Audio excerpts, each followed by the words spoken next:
Good morning friends, सभी को नमस्कार। Class 11th class Hindi medium chemistry के अंदर आपका स्वागत है। श्री करणी एकेडमी की तरफ से आपका हार्दिक स्वागत है। देखिए, ये आपके 11th हिंदी मीडियम केमिस्ट्री की मेरी पहली क्लास है, तो मैं आपको इसके अंदर बता देता हूँ। अपनी केमिस्ट्री के अंदर आप सभी जैसा कि जानते हैं, अपनी केमिस्ट्री का जो पोर्शन है थोड़ा सा बता देता हूँ। इसके अंदर जो मैं शुरू करने जा रहा हूँ आज, इससे पहले आपको शायद 2 यूनिट बता दिए गए होंगे, जैसे यूनिट फर्स्ट और सेकंड बता दिए गए होंगे। आज जो मैं यूनिट शुरू करने जा रहा हूँ वो कौन सा है, आपके सेकंड किताब जो है उसके अंदर हाइड्रोजन है, उसके बारे में अपन लोग चर्चा करेंगे। ठीक है भाई, तो हाइड्रोजन के बारे में अपने को पढ़ना है। ठीक है, तो हाइड्रोजन के अंदर देखिए बेसिक इंट्रोडक्शन क्या होता है, ठीक है, कैसे हाइड्रोजन प्राप्त होती है, क्या इसकी जनरल बात है, तो आपको बता देता हूँ। देखो, 1766 के अंदर एक साइंटिस्ट हुआ था, हेनरी कैवेंडिश। ठीक है ना, हाइड्रोजन के बारे में बात करते हैं तो साइंटिस्ट कौन हुआ था, हेनरी कैवेंडिश हुआ था। इसने क्या किया था, धातुओं की अभिक्रिया किससे करवाई थी, अम्लों से करवाई थी, जिससे क्या है आपकी एक ज्वलनशील गैस उत्पन्न आपके हुई थी। हेनरी कैवेंडिश ने क्या किया था, इसको पता नहीं था हाइड्रोजन है क्या है, धातुओं की क्रिया किससे करवाते हैं, अम्लों से करवाते हैं, तो क्या होती है बेटे, एक ज्वलनशील गैस उत्पन्न होती है। देखो, एक रिएक्शन बताता हूं आपको, जैसे दानेदार जस्ते की अभिक्रिया अपन लोग जब H2SO4 से करवाते हैं, आपने 10th क्लास में ये रिएक्शन पढ़ी होगी, है ना। दानेदार जस्ते की क्रिया किसे, सल्फ्यूरिक एसिड से जब करवाते हैं ना, तो जिंक क्या होता है, हाइड्रोजन की जगह विस्थापित हो जाता है, तो क्या बन जाता है, ये जिंक सल्फेट बनता है, और कौन सी गैस, H2 गैस आपके रिलीज होती है ना। तो क्या कहा मैंने, धातुओं की क्रिया किससे करवानी है, जब अम्लों से करवा, आप किसी भी अम्ल से करवा सकते हैं। तो मेटल्स रिएक्शन विद आपके एसिड, धातु अम्लों से अभिक्रिया करके कौन सी गैस, एक ज्वलनशील गैस आपके बनाते हैं। ठीक है ना, तो ये काम किसने किया था, 1766 के अंदर हेनरी कैवेंडिश ने किया था। अब इस ज्वलनशील गैस का नाम 1783 के अंदर ए लावासरिए, ठीक है भाई, किसने, ए लावासरिए ने इस ज्वलनशील गैस का नाम क्या रखा था भाई, हाइड्रोजन गैस रखा था। ठीक है ना, तो इसको बनाया किसने, हेनरी कैवेंडिश ने। इसका नामकरण किसने किया, ए लावासरिए ने आपके किया था। ठीक है ना, और रिएक्शन आपके सामने, प्रयोगशाला विधि है, एक्चुअल में जब आपको हाइड्रोजन बनाने की विधि बताएंगे ना, तो उसके अंदर ये आपको बताएंगे। तो दानेदार जस्ते की क्रिया जब H2SO4 से करते हैं तो जिंक सल्फेट और क्या बनती है, हाइड्रोजन, इसका नाम ए लावासिए ने रखा था। अब देखिए, आपको बताऊं मैं, ये जो हाइड्रोजन है प्रकृति में दोनों अवस्थाओं में मिलती है, ये मुक्त अवस्था में भी मिलती है, और ये कौन सी आपके संयुक्त अवस्था में भी आपके मिलती है। ठीक है ना, मुक्त अवस्था में भी मिलती है और कौन सी, संयुक्त अवस्था में भी आपके हाइड्रोजन मिलती है। जैसे आपको बताऊं, हाइड्रोजन संयुक्त अवस्था में जैसे पानी में मिलती है ना, अम्लों के अंदर, जैसे ये आपका जल H2 है, इसमें हाइड्रोजन है, HCl ले लो, अम्ल है, इसमें क्या है आपके हाइड्रोजन गैस है, HCl वगैरह है, HNO3 है, कोई भी एसिड ले लीजिए, जैसे H2SO4 है, सल्फ्यूरिक एसिड, ठीक है ना, हाइड्रोक्लोरिक अम्ल, नाइट्रिक एसिड, सल्फ्यूरिक अम्ल, सब में दिख रहा है भी आपको हाइड्रोजन है। तो संयुक्त अवस्था में आपके जल में मिलती है, अम्लों में मिलती है, क्षारों में मिलती है। क्षारों में जैसे मान लीजिए आपके NaOH है, हाइड्रोजन मौजूद है भाई, जैसे KOH है ना, तो इनमें क्या मौजूद है, आपके हाइड्रोजन गैस मौजूद है। इसके अलावा हाइड्रोकार्बन यौगिकों में भी आपकी ये हाइड्रोजन मिलती है। अब हाइड्रोकार्बन यौगिक कौन से हैं, जैसा कि बेसिक में आपको बताया होगा, हाइड्रोकार्बन यौगिक किससे मिलकर बने होते हैं, हाइड्रोजन प्लस किससे मिलकर बने होते हैं, कार्बन से मिलकर आपके बने होते हैं। तो हाइड्रोकार्बन नाम से ही पता चल रहा है भाई, हाइड्रोजन और कार्बन से मिलकर बने कंपाउंड है, इनमें हाइड्रोजन मौजूद है। इसके अलावा और बताऊं, हाइड्रोकार्बन यौगिक जैसे मान लीजिए आपके LPG वगैरह है, जैसे CNG वगैरह जो गैसें हैं, पेट्रोल वगैरह है, डीजल वगैरह है, इन सब में क्या है, ये हाइड्रोजन आपके होती है। अब देखिए, ये जो हाइड्रोजन शब्द है ना, ये 2 शब्दों का मेल है। ठीक है, एक तो हाइड्रो और एक क्या है, जन से मिलकर आपके बना है। हाइड्रोजन का मतलब जल और जन का मतलब होता है उत्पन्न। आगे बात समझ में, यानी जल से उत्पन्न गैस कहते हैं इसे। हाइड्रोजन कौन सी होती है, जल से उत्पन्न गैस होती है। आपको जब बनाने की विधि बताएंगे ना, तो उस समय बताऊंगा जल के विद्युत अपघटन के द्वारा कौन सी गैस बनती है भाई, हाइड्रोजन गैस का निर्माण आपके होता है। ठीक है ना, इसके अलावा देखो हाइड्रोजन को प्रोटियम भी कहते हैं। क्या कहते हैं आपके? प्रोटियम, और जिसका अर्थ होता है प्रथम स्थान रखने वाला, ठीक है ना। और अपन सब जानते हैं हाइड्रोजन का आवर्त सारणी में कौन सा स्थान है? पहला स्थान है। हई बात समझ में? आवर्त सारणी में हाइड्रोजन का परमाणु क्रमांक क्या होता है आपके? 1 होता है, ठीक है ना। तो प्रोटियम, प्रोटियम शब्द का ही मतलब क्या होता है आपके? पहला स्थान, ठीक है। तो आवर्त सारणी में हाइड्रोजन का कौन सा स्थान होता है भाई? प्रथम स्थान आपके होता है। समझ गए बात को? आवर्त सारणी में हाइड्रोजन का कौन सा स्थान है? प्रथम स्थान। यानी ये जनरल हाइड्रोजन के संबंध में ये आपका बेसिक जानकारी आपको बता रहा हूं, ठीक है भाई। हाइड्रोजन के संबंध में क्या है? बेसिक जानकारी। तो सबसे पहले उत्पन्न कैसे हुई? धातुओं की और अम्लों की क्रिया से। किससे उत्पन्न हुई बेटे? धातुओं की और अम्लों की अभिक्रिया से कौन सी उत्पन्न हुई? हाइड्रोजन। नामकरण हुआ, कौन कौन सी अवस्था में मिलती है? मुक्त अवस्था में, संयुक्त अवस्था में आपके मिलती है, ठीक है ना। तो ये तो होते हैं इसकी उपलब्धता के संबंध में, ठीक है। इसके अलावा मैं आपको बताऊं,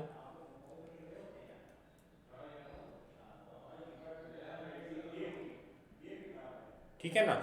अब जैसे मान लीजिए आपके मुक्त अवस्था की बात करें तो आपको बताऊं सूर्य में इसके अपार भंडार है। किसमें? आपके सूर्य में इसके क्या है?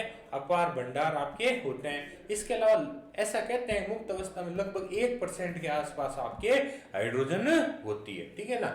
मुक्त अवस्था में क्या है आपके? 1% के आसपास क्या होती है? हाइड्रोजन गैस आपके होती है, ठीक है ना। अब नेक्स्ट देखो अपने पास जो आपको बताऊं मैं हाइड्रोजन के संबंध में, देखो इसके संबंध में 2 क्वेश्चन बनते हैं भाई, ठीक है ना। मैं आपको पहले क्वेश्चन समझा देता हूं। 2 क्वेश्चन कौन कौन से बनते हैं, क्योंकि हाइड्रोजन की जो आवर्त सारणी में, वैसे तो अपन सब जानते हैं, यहाँ ध्यान से बात समझना, आवर्त सारणी में अपन सब जानते हैं हाइड्रोजन का कौन सा स्थान है? पहला स्थान है, ठीक है। कौन सा स्थान है? पहला स्थान। और आपको जानकारी के लिए बता दूं ये स्थान विवादास्पद है। क्या है? विवादास्पद इसका स्थान है, ठीक है ना। तो इसी से संबंधित क्या अपने को होते तो 3 क्वेश्चन है, लेकिन अकॉर्डिंग आपके बुक 2 क्वेश्चन बता देता हूं। पहले क्वेश्चन को समझना जरूरी है। देखो क्वेश्चन क्या है कि हाइड्रोजन को प्रथम आवर्त के प्रथम वर्ग में किसके साथ में? क्षारीय धातुओं के साथ में रखने का औचित्य या अनुचित्य समझाइए, ठीक है। देखो औचित्य की मतलब होता है समानताएं, औचित्य का मतलब क्या होता है? समानताएं होता है, और अनुचित्य का मतलब क्या होता है? असमानताएं आपके होती है। यानी मेरे कहने का मतलब कि हाइड्रोजन को क्या प्रथम आवर्त के प्रथम वर्ग में, प्रथम वर्ग में क्या रखी हुई है? क्षारीय धातुएं। प्रथम वर्ग में क्या रखी हुई है? क्षारीय धातु। देखो फिर बता दूं आपके 11वीं क्लास के अंदर एक चैप्टर है एस ब्लॉक। क्या है? एस ब्लॉक पढ़ना पड़ता है, जिसमें आपके एक तो वर्ग 1 आता है और एक वर्ग क्या आता है? 2 आता है, ठीक है ना। वर्ग 1 में तो रखी हुई होती है क्षारीय धातुएं, वर्ग 1 में क्या रखी हुई होती है? क्षारीय धातुएं, ठीक है ना। और वर्ग 2 में रखी हुई होती है आपकी क्षारीय मृदा धातुएं। वर्ग 2 में क्या रखी हुई होती है? क्षारीय मृदा धातुएं। ये इसलिए बता रहा हूं क्योंकि अपना ये चैप्टर आपके है। वर्ग 1 में क्या रखी हुई है? क्षारीय धातुएं। वर्ग 2 में क्या रखी हुई है बेटे? क्षारीय मृदा धातुएं आपके रखी हुई है। जानते हो क्षारीय धातुएं कौन सी होती है? क्षारीय धातुएं होती है लिथियम, सोडियम, पोटेशियम, रूबिनम, सीजियम और फ्रांसियम। ये कौन सी है? क्षारीय धातुएं, ठीक है भाई। लिथियम, सोडियम, पोटेशियम, रूबिनम, सीजियम और कौन सी है? फ्रांसियम। ये क्या होती है? क्षारीय धातुएं आपके होती है। याद रखने का तरीका, ली, ना, की, रबड़ी, सस्ती और फ्री, ठीक है ना। तो वर्ग 1 में कौन है? लीना, की, रबड़ी, सस्ती और फ्री आपके होती है, ये क्षारीय धातु। तो अब अपना सवाल क्या है कि हाइड्रोजन को इनके साथ क्या रख सकते हैं या अपन नहीं रख सकते, ठीक है ना। मेन क्वेश्चन समझना जरूरी है कि हाइड्रोजन को क्या प्रथम आवर्त के प्रथम वर्ग में रखा जा सकता है या नहीं रखा जा सकता। इसी तरह से ये भी ध्यान रखना क्षारीय मृदा धातुएं आपके कौन कौन सी होती है, ठीक है ना बेटा। मांगे, कार, स्कूटर, बाप रोए, ठीक है ना। Barium, magnesium, beryllium, magnesium, calcium, strontium, barium और रेडियम, ठीक है ना। तो ये किस में आएगी, आपके क्षारीय मृदा धातुओं के अंदर आपके आती है। अभी इनसे अपने को कोई मतलब नहीं, ठीक है ना। अपने को तो क्या चीज देखनी है, अपने को देखना है कि भाई हाइड्रोजन को क्या वर्ग 1 में रखा जा सकता है या नहीं रखा जा सकता, ठीक है ना। तो वर्ग 1 में कौन कौन है भाई, वर्ग 1 में लिथियम है, सोडियम है, पोटेशियम है, रूबिनम है, सीजियम है और क्या है, फ्रांसियम है, ठीक है ना। तो मैंने कहा 2 बातें आपको बतानी होती है, ठीक है।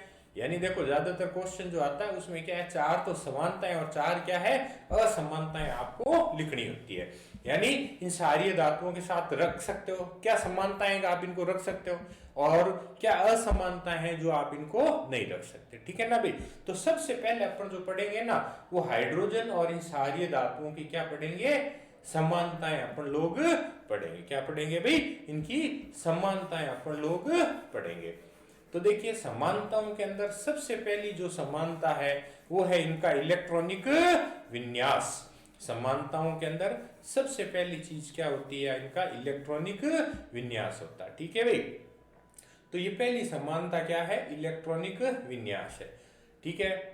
हाइड्रोजन और क्षारीय धातुएं दोनों का जो इलेक्ट्रॉनिक विन्यास है वो क्या होता है, NS1 होता है।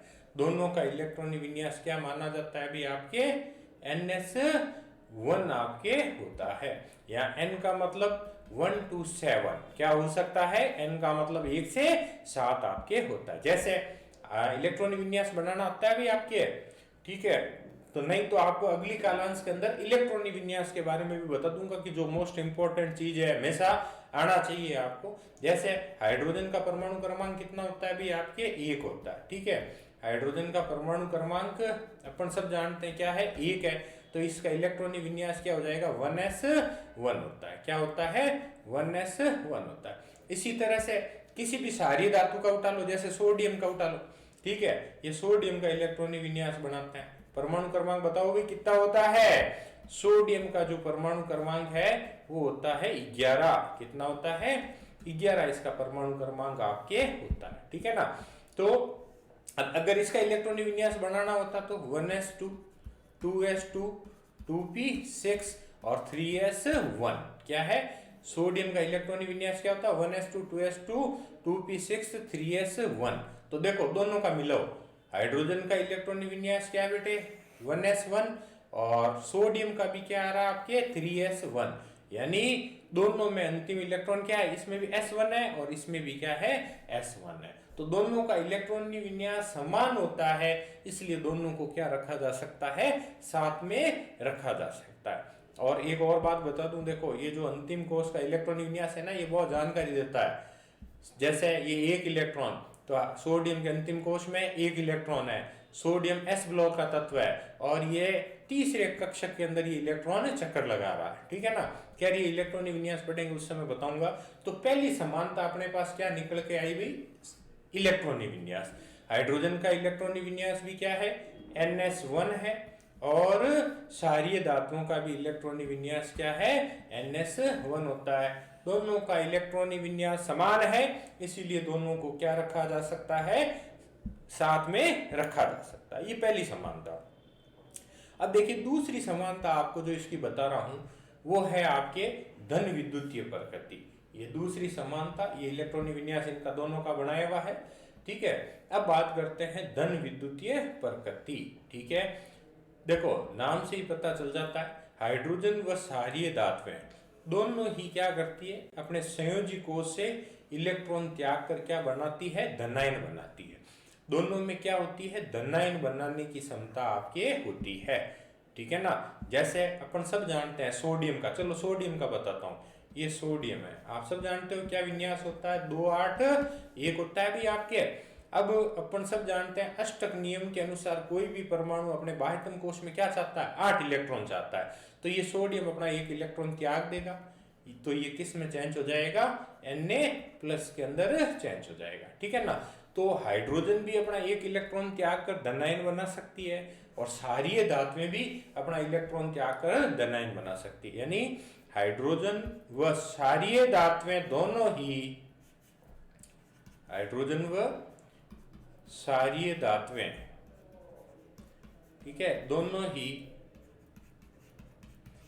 अपना इलेक्ट्रॉन त्याग कर क्या बनाती है भाई, धनायन बनाती है।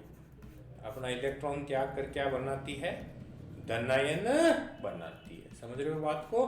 तो ये दूसरी समानता होगी। पहला क्या हुआ बोलो, पहली क्या चीज समान हुई, पहली समान हुआ इनका इलेक्ट्रॉनिक विन्यास। पहली समानता क्या है भाई, इनका इलेक्ट्रॉनिक विन्यास क्या हो गया, समान हो गया। समझ गए बात को। दूसरी समानता क्या थी, ये धन विद्युतीय प्रकृति की थी। समझ गए बात को। दोनों ही क्या इलेक्ट्रॉन त्याग कर क्या बनाती है, धनायन बनाती है। दो समानताएं हो गई। चलिए तीसरी समानता बताता हूं, इसकी संयोजकता। तीसरी क्या बता रहा हूं, संयोजकता। देखिए हाइड्रोजन व क्षारीय धातुएं दोनों की संयोजकता क्या होती है, एक होती है। हाइड्रोजन की भी संयोजकता क्या है, ये H+ लिख सकते हैं, और क्षारीय धातुओं में जैसे ये Na+ लिखा हुआ है। ठीक है भाई, यानी दोनों ही क्या करती है, दोनों के संयोजी कोष में क्या होता है, एक एक इलेक्ट्रॉन होते हैं। हाइड्रोजन के संयोजी कोष में भी एक इलेक्ट्रॉन है, क्षारीय धातुओं के संयोजी कोष में भी एक इलेक्ट्रॉन होता है। तो दोनों की संयोजकताएं क्या होती है भाई, एक होती है। हाइड्रोजन की भी संयोजकता एक और क्षारीय धातुओं की भी संयोजकता एक। ठीक है, अब मेरी बात तो यहाँ खत्म हो जाती है अकॉर्डिंग टू बुक, लेकिन पता तो होना चाहिए कि भाई संयोजकता कहते हैं किसे है। ठीक है ना। तो मैंने 2-3 आपकी डेफिनेशन संयोजकता की लिखी है, जैसे ये एक डेफिनेशन, ये 2 डेफिनेशन। जैसे पहली क्या परिभाषा होती है संयोजकता की, कि किसी तत्व के संयोजी कोष में, किसमें आपके संयोजी कोष जानते हो कौन सा होता है, सबसे बाहर वाला कोष। ठीक है ना। तो किसी तत्व के संयोजी कोष में उपस्थित इलेक्ट्रॉन की संख्या उसकी क्या कहलाती है, संयोजकता कहलाती है। ठीक है ना।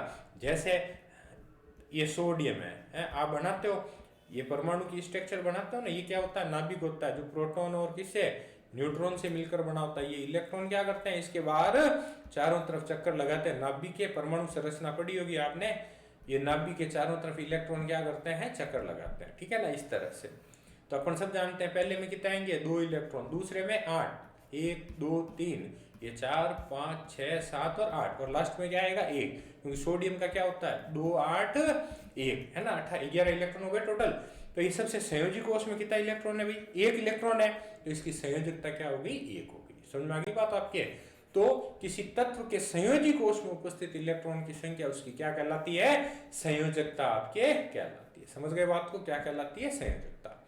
इसके अलावा और देखो एक डेफिनेशन है अपने पास में, कि किसी तत्व पर उपस्थित आवेशों की संख्या भी उसकी क्या होती है, संयोजकता होती है। जैसे किसी तत्व पर जो आवेश लिखे होते हैं ना, वो उसकी संयोजकता को रिप्रेजेंट करते हैं, ऑक्सीकरण अवस्था को रिप्रेजेंट करते हैं। जैसे ये आपकी कॉपर की लिखी हुई है, ये Cu+2 लिखा हुआ है, तो इसकी संयोजकता क्या होगी, +2 हो गई। ये Fe-2 लिखा हुआ है, संयोजकता -2 हो गई। ये Fe+3 लिखा हुआ है, संयोजकता क्या हो गई, +3 आपके हो जाती है। ठीक है ना। जैसे ये Cl- लिखा हुआ है, -1 हो गई। जैसे ये कार्बोनेट CO3-2 लिखा हुआ है, तो इसकी संयोजकता क्या हो गई, -2 आपके हो जाती है। तो किसी तत्व पर जो आवेश लिखे होते हैं ना भाई, वो भी उसकी क्या होती है, संयोजकता आपके होती है। तो कितनी डेफिनेशन हो गई, 2। एक तो संयोजी कोष में उपस्थित इलेक्ट्रॉनों की संख्या, दूसरी आवेशों की संख्या। ठीक है ना। अपने को जब समानताएं पूछे ना, तो आपको परिभाषा लिखने की जरूरत नहीं है, आपको तो सिर्फ ये लिखना है कि हाइड्रोजन व क्षारीय धातुएं दोनों की संयोजकता क्या होती है, 1 होती है। ठीक है ना। ये तो बेसिक जानकारी है कि भाई संयोजकता होती क्या है। इसके अलावा कई बार देखो संयोजकता के संबंध में आप ये भी बता सकते हैं कि देखो किसी यौगिक में उपस्थित उसके हाइड्रोजन के परमाणुओं की संख्या को, किसके परमाणु की संख्या को, उसके हाइड्रोजन के परमाणुओं की संख्या को भी अपन क्या कहते हैं भाई, संयोजकता कहते हैं। ठीक है ना। हाइड्रोजन के परमाणुओं की संख्या को भी क्या कहते हैं, संयोजकता। जैसे आपके सामने 3 चीजें लिखी हुई है, जैसे CH4 लिखा हुआ है, मेथेन, बता सकते हो इसमें कार्बन की संयोजकता कितनी है, 4। क्यों कि इसमें H कितने जुड़े हुए हैं, 4। H क्या है, 4 है, तो इसकी संयोजकता क्या होगी, 4। जैसे NH3 के अंदर आपको पूछ ले N की संयोजकता बताइए, क्या जवाब दोगे, 3। पूछ ले H2S के अंदर सल्फर की संयोजकता कितनी है, क्या जवाब दोगे, 2। HCl में पूछ ले Cl की संयोजकता कितनी है, 1। अगली बात समझो आपके। तो हाइड्रोजन के परमाणुओं की संख्या भी क्या कहलाती है, उसकी संयोजकता कहलाती है। CH4 में 4 हो गई, NH3 में 3 हो गई, H2S में कितनी हो गई, 2 संयोजकता आपके हो गई। तो ये संयोजकता की कितनी डेफिनेशन आपके सामने आ गई, 3 डेफिनेशन आ गई। तो ये जरूर ध्यान रखना। पहली तो कौन सी बताई, संयोजी कोष में उपस्थित इलेक्ट्रॉनों की संख्या। ठीक है। दूसरी कौन सी बताई, प्रभावी आवेश, ऊपर जो आवेश उपस्थित होते हैं प्रभावी आवेशों की संख्या, और तीसरी ये आपके सामने है हाइड्रोजन की संख्या। तीसरी कौन सी है? हाइड्रोजन की संख्या, ठीक है ना। ये हाइड्रोजन की संख्या भी क्या है, उसकी संयोजकता बताने के लिए काम में लेते हैं। और भी तरीके होते हैं लेकिन मेजर अभी आपके ये 3 तरीकों से अपन संयोजकता बता सकते हैं। तो कितनी समानताएं हो गई भाई? 3 समानताएं आपको बता दी गई। किसकी? क्या पढ़ रहे हो? ध्यान में रहना चाहिए, अपन क्या पढ़ रहे हैं? हाइड्रोजन और क्षारीय धातुओं की क्या पढ़ रहे हैं? समानताएं पढ़ रहे हैं। यानी हाइड्रोजन को प्रथम आवर्त के प्रथम वर्ग में रखने का औचित्य और अनौचित्य पढ़ रहे हैं, है ना। तो प्रथम आवर्त के प्रथम वर्ग में कौन है? क्षारीय धातु है, उनके साथ में अपन लोग इसकी समानताएं पढ़ रहे हैं, ठीक है भाई। तो नेक्स्ट समानता क्या होती है, देखिए नेक्स्ट समानता आती है ऑक्सीकरण अवस्था। ये समानता नंबर क्या होगी? 4। बेसिकली 4 समानताएं आपको आनी चाहिए। तो सबसे पहले तो वही अपने तो बात है भाई, ऑक्सीकरण अवस्था कहते किस है। तो अभी जैसा कि मैंने आपको बताया, किसी तत्व पर उपस्थित प्रभावी आवेशों की संख्या क्या कहलाती है? उसकी ऑक्सीकरण अवस्था कहलाती है। प्रभावी आवेशों की संख्या उसकी क्या कहलाती है?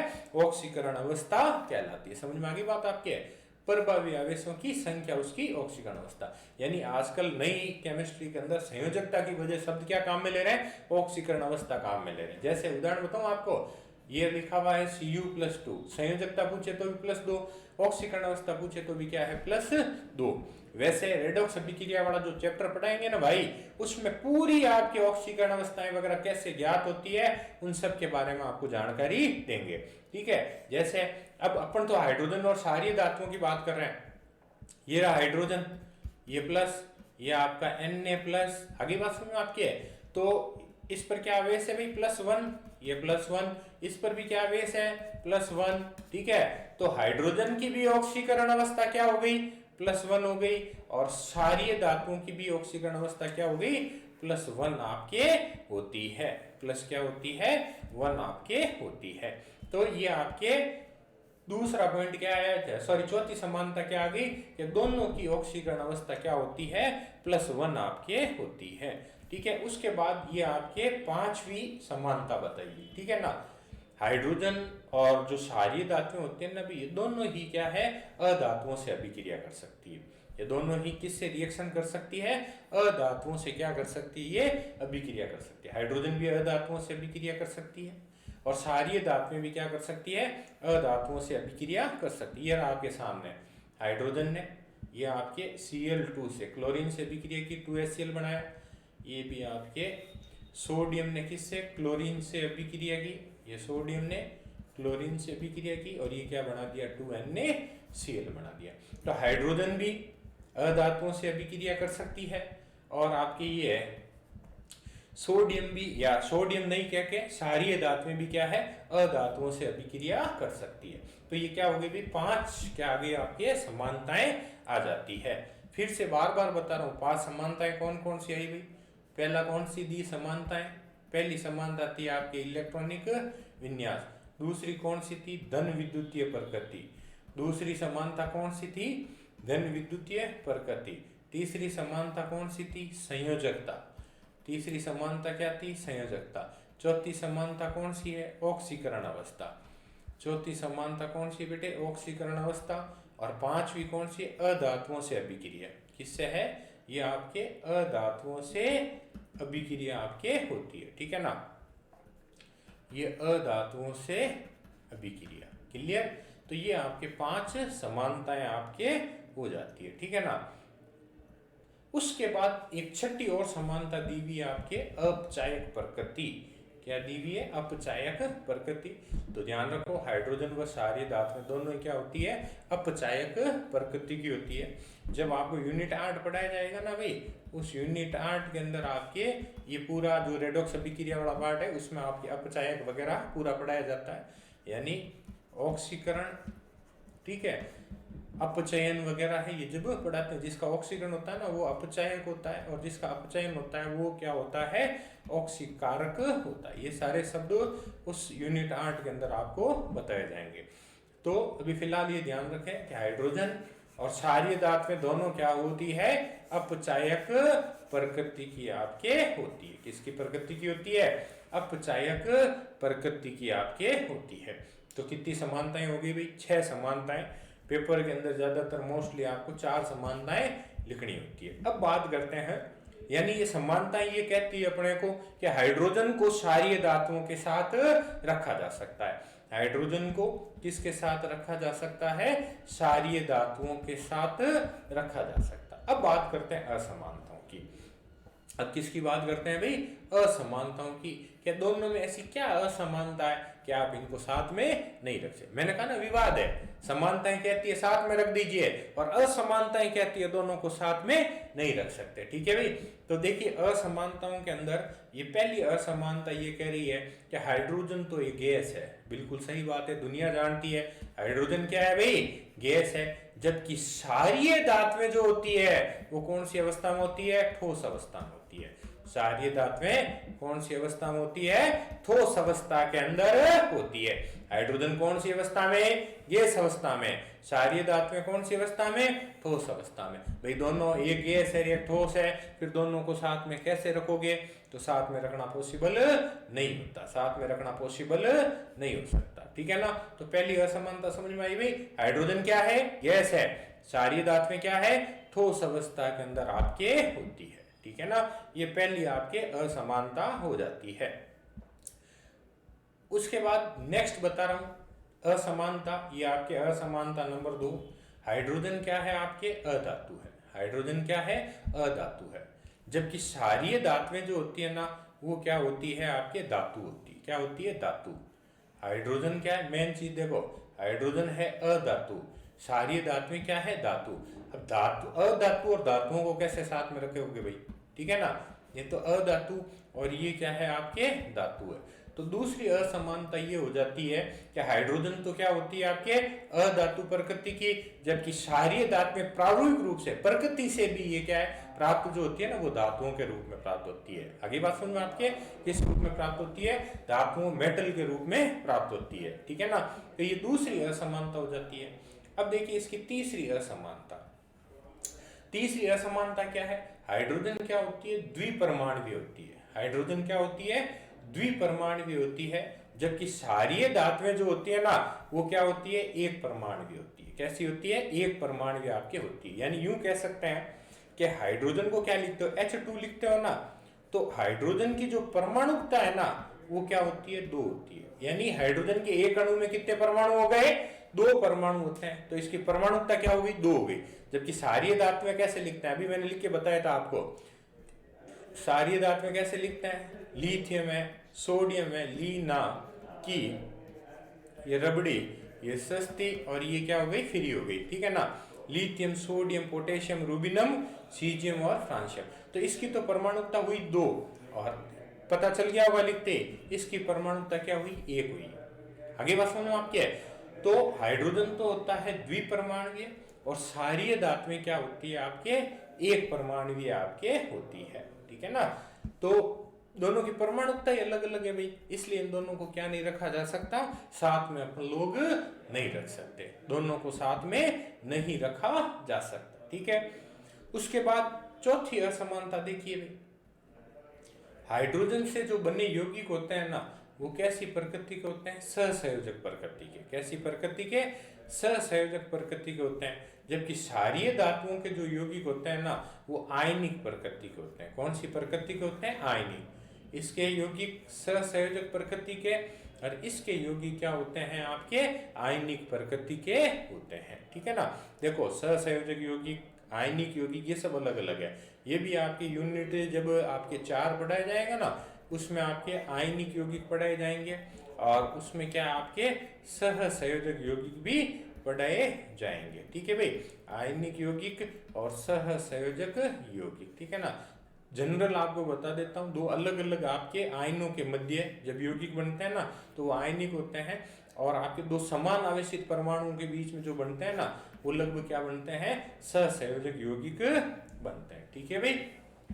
तो ये क्या हो गई भी? आपके असमानताएं हो गई। तो कितनी असमानताएं निकलकर सामने आ गई आपके पास में? ये देखिए, वापस बता देता हूं, असमानताओं के अंदर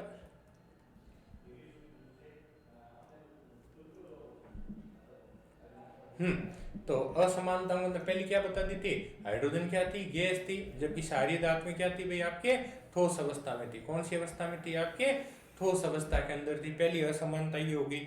नेक्स्ट असमानता आपकी जो बताई थी वो कौन सी थी, कि हाइड्रोजन अधातु है, जबकि क्षारीय धातु में क्या होती है, नाम से ही पता चला क्षारीय धातुएं प्राकृतिक रूप से क्या होती है, धातुएं होती है। हाइड्रोजन क्या होता है, द्विपरमाणु होता है, जबकि क्षारीय धातु में क्या होती है, एक परमाणु आपके होती है। यानी यूं कह सकते हैं हाइड्रोजन की परमाणुता क्या होती है, 2 होती है, जबकि क्षारीय धातुओं की परमाणुता क्या होती है, आपके एक ही होती है। क्षारीय धातुओं की परमाणुता क्या होती है, एक ही। याद रखना परमाणुता किसे कहते हैं, एक अणु में उपस्थित, किसी अणु में उपस्थित उसके परमाणुओं की संख्या क्या कहलाती है, उसकी परमाणुता आपके कहलाती है। इसके अलावा हाइड्रोजन से बने यौगिक कैसे होते हैं, सहसंयोजक प्रकृति के, जबकि क्षारीय धातुओं के यौगिक कैसे होते हैं, आयनिक प्रकृति के होते हैं। ठीक है ना। तो ये 4 के आगे भी आपके असमानताएं। 6 तो बता दी गई आपको समानताएं, 6 तो क्या बता दी, समानताएं बता दी, और 4 क्या बता दी गई आपको, असमानताएं बता दी गई। ठीक है ना। समानताएं तो कहती है कि आप हाइड्रोजन को क्षारीय धातुओं के साथ रख सकते हैं। असमानताएं कहती है कि आप हाइड्रोजन को किसके साथ में रख सकते हैं, क्षारीय धातुओं के साथ इनको नहीं रखा जा सकता। ठीक है भाई। तो ये पहला क्वेश्चन होता है कि हाइड्रोजन को प्रथम आवर्त के प्रथम वर्ग में रखने का औचित्य और अनुचित्य। ठीक है, क्लियर है भाई, ये पहला क्वेश्चन। ठीक है, उसके बाद देखो सेकंड क्या है। सेकंड क्वेश्चन आपके क्या बनता है, ये आपका सेकंड क्वेश्चन। ठीक है, पहला क्वेश्चन हो गया हाइड्रोजन को प्रथम आवर्त के 70वें वर्ग में हेलोजन के साथ, किसके साथ में, हेलोजन के साथ में आपके रखने का औचित्य और अनुचित्य। ठीक है ना। हाइड्रोजन को प्रथम आवर्त के कौन से वर्ग में, 70वें वर्ग में हेलोजन के साथ रखने का औचित्य और अनुचित्य। जानते हो 70वें वर्ग में कौन कौन सी आपके हेलोजन रखी हुई है, आपके कौन कौन सी हेलोजन, फिर, कल, बाहर, आई, आंटी। ठीक है ना।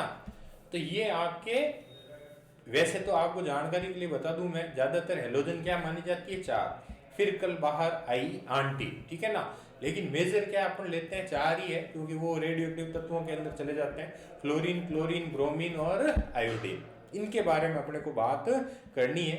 तो हाइड्रोजन को प्रथम आवर्त के कौन से वर्ग में, 70वें वर्ग में, किसके साथ में, हेलोजन के साथ में रखने का औचित्य और अनुचित्य। पहला सवाल क्या था, हाइड्रोजन को प्रथम आवर्त के प्रथम वर्ग में, किसके साथ में, क्षारीय धातुओं के साथ। अब किसके साथ में, हेलोजन के साथ में रखने का क्या पढ़ना अपने को, औचित्य और क्या पढ़ना है, अनुचित्य पढ़ना। अब इसमें भी क्या है बेटे, वही 2 चीजें हैं, एक तो पढ़नी है वही समानताएं, और एक पढ़नी है आपके असमानताएं। एक तो पढ़नी है समानताएं, और एक क्या पढ़नी है अपने, असमानताएं आपके पढ़नी है। ठीक है, समानताएं और असमानताएं पढ़नी है। ठीक है भाई। तो सबसे पहले आज शुरुआत करते हैं किससे, समानताओं से। किससे करते हैं, समानताओं से अपन क्या करते हैं, इसकी शुरुआत करते हैं। ठीक है, क्या कहता है अभी, पहला पॉइंट, पहली समानता वो इलेक्ट्रॉनिक विन्यास। पहली समानता कौन सी आएगी, इलेक्ट्रॉनिक विन्यास। देखिए अगली कालांश के अंदर आपको थोड़ा पहले इलेक्ट्रॉनिक विन्यास बता दूंगा किस तरह से आपके बनाते हैं। ठीक है भाई। तो इनके दोनों के इलेक्ट्रॉनिक विन्यास में क्या समानता होती है, कि हाइड्रोजन व हेलोजन दोनों को अपने पास वाली उत्कृष्ट गैस जैसा इलेक्ट्रॉनिक विन्यास प्राप्त करने के लिए एक एक इलेक्ट्रॉन की आवश्यकता होती है। ठीक है, जैसे फॉर एग्जांपल हाइड्रोजन, ठीक है, इसको अपने पास वाली उत्कृष्ट गैस कौन सी होती है, हीलियम। हाइड्रोजन 1 नंबर पे होता है, हीलियम 2 नंबर पे होता है। तो हाइड्रोजन को अपने पास वाली उत्कृष्ट गैस जैसा विन्यास पाने के लिए कितना इलेक्ट्रॉन चाहिए, 1 चाहिए। अरे भाई 1 तो खुद के पास है और 1 की और आवश्यकता है, तो 2 हो जाएंगे, तो इसका विन्यास क्या हो जाएगा, हीलियम जैसा। इसी तरह से हेलोजन का ले लो, जैसे फ्लोरीन है, कितने नंबर पे आती है, 9 नंबर पे आती है। जैसे Cl है, कितने नंबर पे, 17 नंबर पे। ठीक है ना। अब इस फ्लोरीन को अपने पास वाली नियोन जैसा इलेक्ट्रॉनिक विन्यास पाने के लिए कितना इलेक्ट्रॉन चाहिए, 1। क्लोरीन को अपने पास वाली ऑर्गन जैसा विन्यास इलेक्ट्रॉन जैसा पाने के लिए कितना चाहिए, 1 चाहिए। तो बात को समझ गए होंगे। हाइड्रोजन को भी अपने पास वाली उत्कृष्ट गैस जैसा विन्यास पाने के लिए कितना चाहिए, 1 इलेक्ट्रॉन चाहिए। और जो हेलोजन है उनको भी अपने पास वाली उत्कृष्ट गैस जैसा विन्यास पाने के लिए क्या चाहिए, एक एक इलेक्ट्रॉन की आवश्यकता होती है। कितनी होती है, एक एक इलेक्ट्रॉन की आवश्यकता आपके होती है। समझ गए भी बात को। तो ये पहली समानता क्या होगी, इनका इलेक्ट्रॉनिक विन्यास। क्लियर। दूसरी समानता जो है आपके वो है ऋण विद्युतीय प्रकृति, मतलब सेम पॉइंट चलते हैं। देखो हाइड्रोजन व हेलोजन दोनों ही इलेक्ट्रॉन ग्रहण करके ऋणायन बनाती है, उसमें बताया था त्याग कर धनायन बनाती है। इसमें क्या है, दोनों ही इलेक्ट्रॉन क्या करके ग्रहण करके क्या बनाती है, ऋणायन आपके बनाती है। ठीक है, ये ऋणायन बना दिया इसने, और इसने भी क्या किया, इलेक्ट्रॉन ग्रहण करके ऋणायन बना दिया। तो पहली समानता क्या हुई बेटे, इलेक्ट्रॉनिक विन्यास हो गई। दूसरी समानता क्या हो गई, ऋण विद्युतीय प्रकृति। ठीक है भाई, दूसरी क्या हो गई, ऋण विद्युतीय प्रकृति आपके हो जाती है। ठीक है ना। इलेक्ट्रॉनिक विन्यास में क्या बताया, दोनों को क्या चाहिए, एक एक इलेक्ट्रॉन चाहिए। ठीक है, और ऋण विद्युतीय प्रकृति में एक इलेक्ट्रॉन ग्रहण करके क्या बना सकती है, ऋणायन आपके बनाती है। ठीक है भाई। उसके बाद देखते हैं नेक्स्ट समानता क्या है आपके। नेक्स्ट समानता वही संयोजकता तीसरी। देखो अभी क्या बनाया आपने, H माइनस और Cl माइनस बनाया, तो दोनों की संयोजकता क्या है भाई, एक एक। ठीक है ना। हाइड्रोजन व हेलोजन दोनों की संयोजकता क्या होती है आपके, एक होती है। अभी संयोजकता की परिभाषा पहले बता चुका हूँ, बार बार बताने की जरूरत नहीं है। ठीक है ना। तो हाइड्रोजन व हेलोजन दोनों की संयोजकता क्या होती है आपके, एक एक होती है। ठीक है भाई। उसके बाद चौथी समानता ऑक्सीकरण अवस्था। बताओ देखें अभी क्या बताया ऑक्सीकरण अवस्था की परिभाषा, किसी तत्व पर उपस्थित प्रभावी आवेशों की संख्या। तो हाइड्रोजन और हेलोजन दोनों पे क्या कौन सा आवेश उपस्थित है, हाइड्रोजन पे भी -1 है, और हेलोजन जो होती है चाहे Cl पे भी -1 होगा, F पे भी क्या होगा, -1 होगा। तो हाइड्रोजन की ऑक्सीकरण अवस्था भी -1 है, और जो हेलोजन है इनकी भी ऑक्सीकरण अवस्था क्या है, -1। तो हाइड्रोजन व हेलोजन दोनों की ऑक्सीकरण अवस्था क्या होती है, -1 होती है। पांचवी समानता जो है वो है परमाणुकता। अभी बताया था हाइड्रोजन और हेलोजन दोनों की परमाणुकता क्या होती है, 2 होती है। जैसे हाइड्रोजन को क्या लिखते हो बेटे, H2, और हेलोजन को क्या लिखते हैं, F2 है, Cl2 है ना, Br2 है, I2 है। तो इसके एक अणु में कितने परमाणु मौजूद है, 2, और इनके भी एक एक अणु में कितने हैं, 2 परमाणु मौजूद है। जैसे F2 है ना 2, Cl2 में भी 2, Br2 में भी 2, I2 में भी 2। तो हाइड्रोजन की भी परमाणुकता कितनी हो गई, 2, और जो हेलोजन है उनकी भी परमाणुकता क्या हो गई आपके, 2 हो जाती है। समझ गए बात को। तो कितनी समानताएं हो गई भाई, 5 समानताएं आपके हो जाती है। एक दो चलो और बताता हूं आपको समानताओं के अंदर। अधात्विक प्रकृति, जैसा कि अभी कहा था हाइड्रोजन क्या होती है, अधातु होती है, तो हेलोजन भी क्या होती है आपके, अधात्विक प्रकृति की होती है। हाइड्रोजन भी अधातु है, और हेलोजन भी क्या मानी जाती है, अधात्विक प्रकृति की आपके मानी जाती है। ठीक है ना। दोनों की प्रकृति क्या होती है, अधात्विक प्रकृति की आपके होती है। हाइड्रोजन हेलोजन दोनों कैसी प्रकृति की, अधात्विक प्रकृति की होती है। एंड लास्ट समानता यौगिकों की प्रकृति। हाइड्रोजन से जो बने यौगिक होते हैं ना बेटे, वो कैसी प्रकृति के, सहसंयोजक प्रकृति के। तो हेलोजन के यौगिक भी कैसे होते हैं, सहसंयोजक प्रकृति के आपके होते हैं। यानी दोनों के जो यौगिक हैं वो कैसी प्रकृति के हैं, सहसंयोजक प्रकृति के होते हैं। तो ये 6-7 समानताएं आ गई। ये समानताएं ये कहती है कि हाइड्रोजन को किसके साथ रखा जा सकता है, वर्ग 17 में, 17वें वर्ग में हेलोजन के साथ में आपके रखा जा सकता है। किसके साथ, हेलोजन के साथ अपन लोग रख सकते हैं। ठीक है भाई। अब बची हुई आपके पास असमानताएं। ठीक है, तो ये जो असमानताएं हैं आपके, ये आपके नेक्स्ट कालांश के अंदर आपको पढ़ाई जाएगी। ठीक है ना।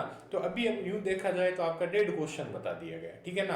पहला क्या बताया बोलो भाई, पहला बताया था हाइड्रोजन को प्रथम आवर्त के किसमें, प्रथम वर्ग में रखना है। समझ गए बात को। इसमें दोनों ही बातें बता दी गई आपको, क्या है, समानता भी बता दी गई, और क्या बता दी गई, असमानता भी बताई। दूसरा क्वेश्चन क्या चल रहा है आपके, प्रथम आवर्त के कौन से, आपके 70वें वर्ग में। ठीक है भाई, कौन से में, 70वें वर्ग में आपके रखने का क्या बता रहा हूं, औचित्य और क्या है आपके अनुचित्य बता रहा हूं। ठीक है भाई, 70वें वर्ग में रखने का औचित्य अनुचित्य है। यानी इसमें आपको क्या बता दी गई, समानता तो बता दी गई, असमानता आपको बतानी है, जो आपको क्या है नेक्स्ट पीरियड के अंदर बताई जाएगी। तो बेटा जो बात बताई गई है उसको अच्छी तरह से समझें, उसको अच्छी तरह से पढ़ें, ठीक है भाई। नियमित रूप से आप पढ़ाई करते रहिए, ठीक है। आज के कलांश के अंदर इतना ही, धन्यवाद।